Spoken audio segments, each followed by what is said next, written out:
लक्ष्मी नारायण भगवान की जय। श्री हरि विष्णु भगवान की जय। आमल की एकादशी महात्म। मानधाता जी बोले, हे वशिष्ठ जी, यदि आप मुझ पर प्रसन्न हैं तो आप व्रत की कथा कहो जिससे मेरा कल्याण हो। वशिष्ठ जी बोले, हे राजन, सब व्रतों से उत्तम और अंत में मोक्ष देने वाला आमल की एकादशी का वर्णन करता हूँ। यह फाल्गुन माह के शुक्ल पक्ष में होती है। इस व्रत का पुण्य 1000 गोदान के फल के बराबर है। मैं आपसे इस पौराणिक कथा कहता हूँ। एक वैदिक नामक नगर में ब्राह्मण, वैश्य, क्षत्रिय, शूद्र चारों वर्ण आनंद पूर्वक रहते थे। उस नगर में चैत्ररथ नामक चंद्रवंशी राजा था।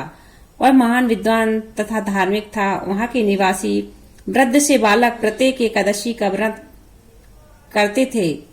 एक समय फाल्गुन मास के शुक्ल पक्ष को अमल नामक एकादशी आई। उस दिन राजा से प्रजा तक सभी ने, वृद्ध से बालक तक सबने हर्ष सहित उस एकादशी का व्रत किया। राजा अपनी प्रजा के साथ मंदिर में जाकर पूर्ण कुंभ स्थापित करके तथा धूप, दीप, नैवेद्य, पंचरत्न, छत्र आदि से धात्री का पूजन करने लगे। वे सब धात्री को इस प्रकार प्रस्तुति करने लगे, हे धात्री, तुम ब्रह्मा स्वरूप हो, तुम ब्रह्मा जी द्वारा उत्पन्न हो और सारे पापों को नष्ट करने वाले हो। तुमको नमस्कार है। अब तुम अर्ध स्वीकार करो। तुम श्री रामचंद्र जी द्वारा सम्मानित हो। मैं आपकी प्रार्थना करता हूँ, मेरे समस्त पापों को हरण करो। उस देवालय में रात्रि को सबने जागरण किया। रात्रि के समय उस जगह एक बहेलिया आया। वहाँ महापापी तथा दुराचारी था। वह भूखा प्यासा था। उस जगह विष्णु भगवान की कथा एकादशी महात्म सुनने लगा। बहेलिया ने उस रात्रि को अन्य लोगों के साथ जागकर व्यतीत किया। प्रातः काल होते ही सभी लोग अपने अपने घर गए। कुछ समय बीतने के पश्चात उस बहेलिया की मृत्यु हुई और उस आमक की एकादशी के व्रत तथा जागरण के प्रभाव से उसने राजा विदुरथ के घर जन्म लिया। उसका नाम बशुरथ रखा गया। बड़े होने पर वह चतुरंगनी सेना के सहित तथा धन धान से युक्त होकर 10 सहस्त्र ग्रामों का पालन करने लगा।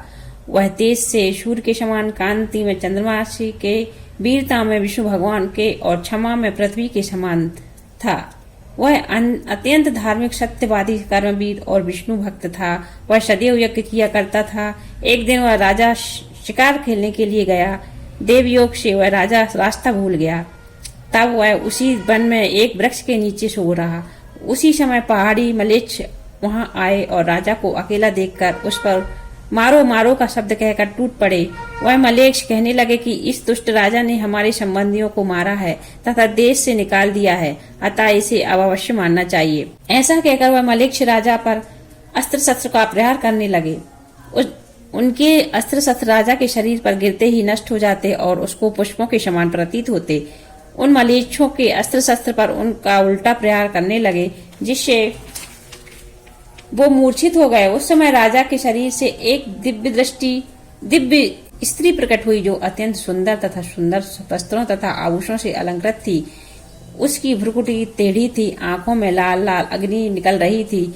वह मलेच्छों को मारने दौड़ी और समस्त मलेच्छों की काल के गाल में पहुंचा दिया। अब राजा जब जागा तब इन मलेच्छों को मरा हुआ देखकर सोचने लगा कि इन शत्रुओं को किसने मारा। जब वह राजा ऐसा विचार कर रहा था, तभी आकाशवाणी हुई और कहने लगी, हे राजन, इस संसार में तेरी विष्णु भगवान के अतिरिक्त कौन रक्षा कर सकता है। इस आकाशवाणी को सुनकर राजा अपने नगर को वापस आ गया और सुखपूर्वक राज करने लगा। महर्षि वशिष्ठ जी बोले, हे राजन, यह सब अमल की एकादशी के व्रत का प्रभाव था। जो मनुष्य इस अमल की एकादशी को व्रत करते हैं वे प्रत्येक कार्य में सफल होते हैं और अंत में विष्णु लोक को जाते हैं। नारायण भगवान की जय। अमल की एकादशी की जय।